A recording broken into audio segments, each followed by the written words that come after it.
only in Internet Explorer. So this only applies when the content disposition is set to attachment and it's an HTML file. So that is, you're downloading an HTML file instead of opening it in the way that a browser normally opens it.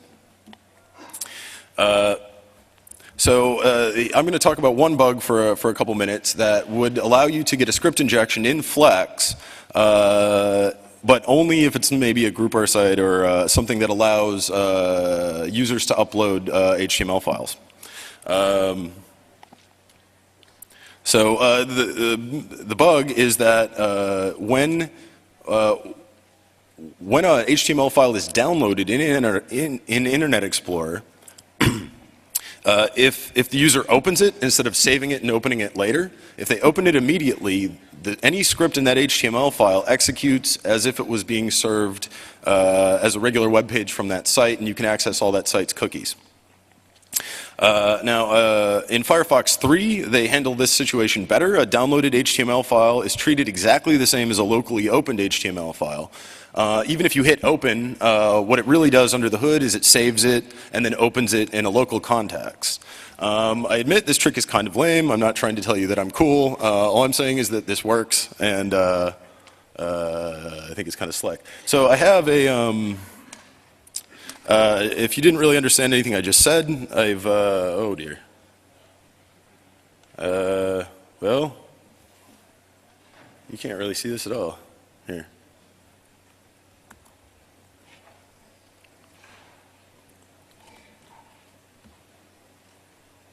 There we go. Bah.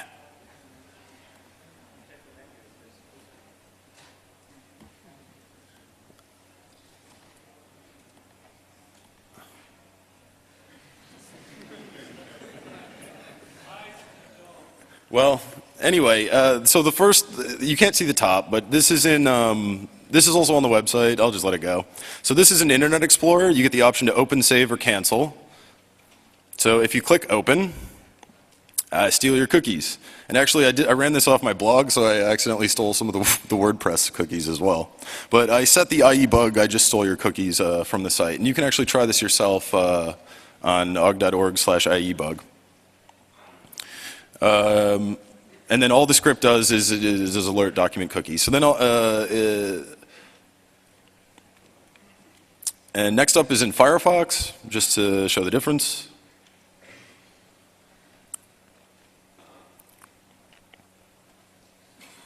If you do the exact same thing in Firefox, it gives you the open or save option. I go to open, and nothing.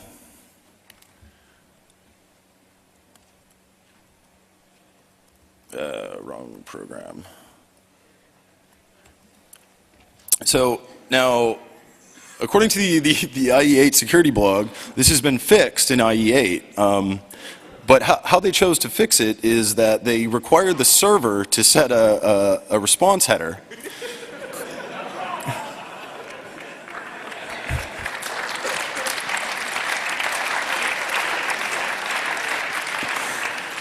The server has to set a response header called xdownload options, and they need to set it to no open. And that doesn't actually make it behave the same way as Firefox. All that does is it removes the open option. So all you see in that case is you see the option to save or cancel. So call me a pessimist, but I can actually see somebody going back and disabling that option, even if it was enabled by default in Microsoft Web Servers. I can see somebody turning that off because they got some complaints from their user that the open option went away. Also, just, this is one idea if you need a script injection and there's nothing in the web app. But if you need more ideas, actually, the IE8 security blog, the list of things they fixed in IE8, basically anything that prevents script injection that's new in IE8 is probably a working bug in IE7. And in retrospect, I really wish I had started there, and it would have been easier to find this, I think. So this bug still works as of the latest patch level in IE7.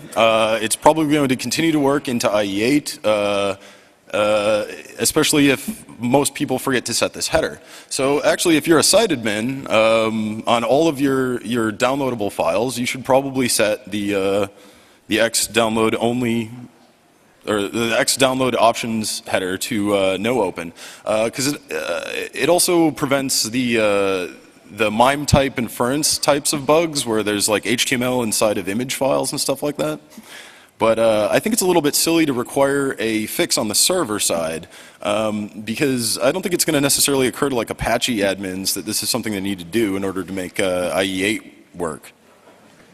And I'm not sure they're going to fix it in IE7 pretty much ever. So I thought actually it was kind of good to talk about. It's sort of a branch case, but it's something that might be useful.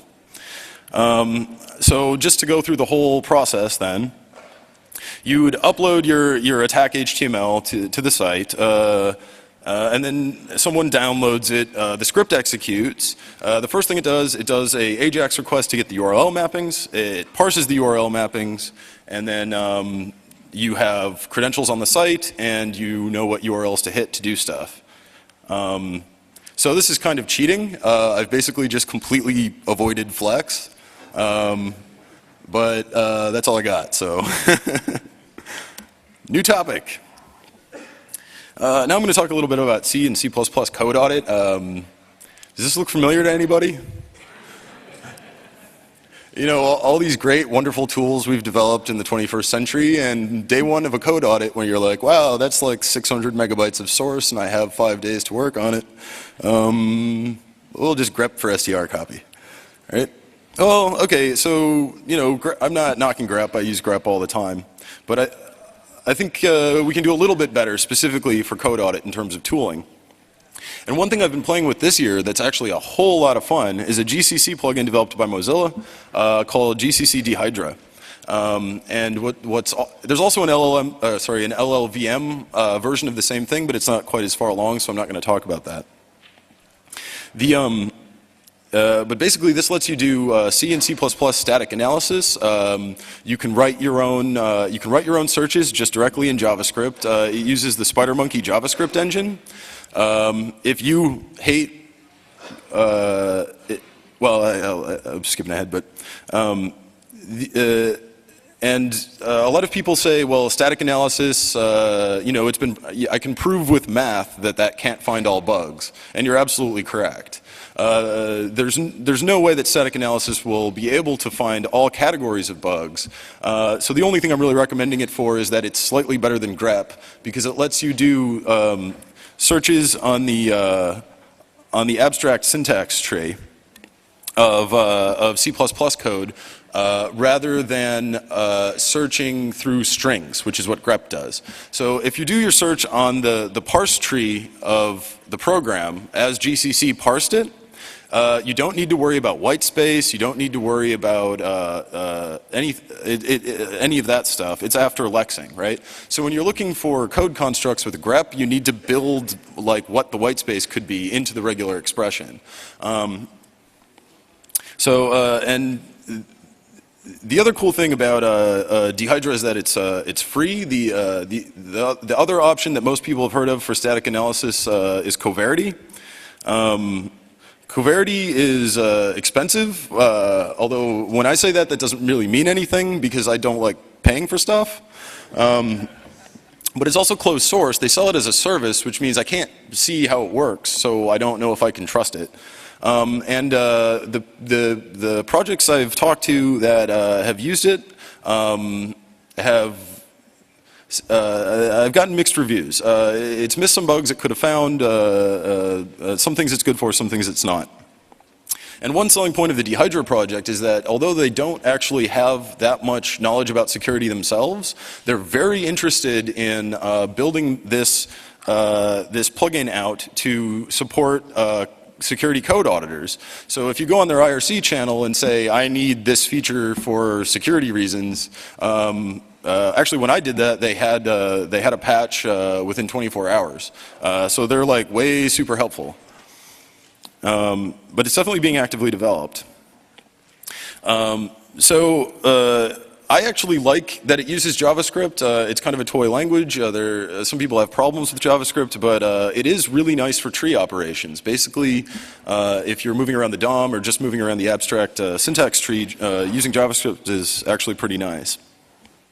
But if you really wanted to, looking at the GCC Dehydra plugin, looking where they hooked into the source of GCC to access the data in the abstract syntax tree, it would be very simple to go in and add an interpreter, or add hooks for a different interpreter. Maybe you only use Lisp or Haskell or Erlang or whatever. But I would still recommend looking at this plugin and just how they do the hooks. So the way the plugin works is that it uses a visitor design pattern. So as the compiler traverses each node in the abstract syntax tree, it performs a callback out through the plugin to your user-provided JavaScript. So this is just a simple example of a JavaScript that would that you could use to look for a particular pattern. This is looking for 3 patterns related to assignment. It logs a message anytime a negative number is assigned to an unsigned int, which isn't really a problem usually. But it also flags when you assign a signed data type to an unsigned data type, or vice versa. You can also access the bit length of data types, so you can find out when like smaller things are copied into bigger things, or vice versa. And you can also do things, and all of those you can get if you just use strict warnings in GCC, so that's not that great. But you can also detect things like calls to malloc where the return value is unchecked, or calls to ASN printf where the return value is unchecked, which would be something that would be really hard to do with grep.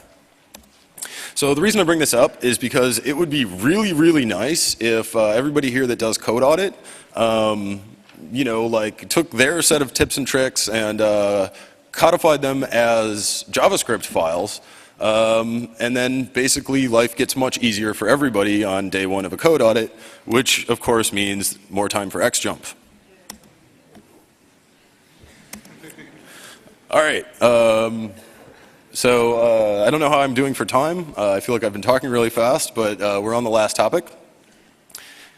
And this is probably the least cool and least interesting sounding, but in the last year, these are all projects from the last year, this has been probably the most life-altering project in terms of actual usage. So what I did is I built an ITX box, and I wrote some scripts for it that give you a web front end that drives the aircrack tools, okay? And so my hardware setup is just I'm currently using a small ITX box with 2 Wi-Fi cards. One is a good Atheros chipset that I use for monitor mode and reinjection, and the other is just the, I actually connect to it with my iPhone, and I've written a web app that is currently sort of customized for the iPhone, but it's all driven by a single combo box, which looks really good on the phone, but probably not so great in a browser. So I got this idea because I have a room in my house that's full of nothing but tech garbage. It's like the junk pile, and I was bored one day and I wandered in there and thought, what can I build from stuff I've got? And the other thing is that although academically everybody here knows that they can go out and get aircrack and crack WEP, when you're in a situation where you actually want to do it, you're probably in a hurry, and if you're on a MacBook, you can't do reinjection on these things. Odds are your laptop doesn't have a good chipset for it. It's really just great to have a box on the shelf that solves this problem, right? So it's like if you find yourself needing to crack WEP, you can grab it, go, and you're good. So I highly recommend this. I'm not necessarily going to go into details about how I set up the Gen 2 box or whatever, but I would just like to point out that this has changed my life.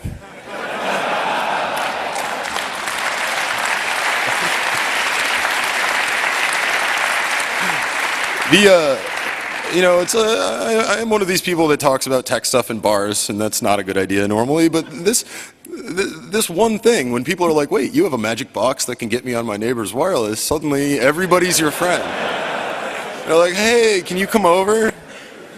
And it's very surprising.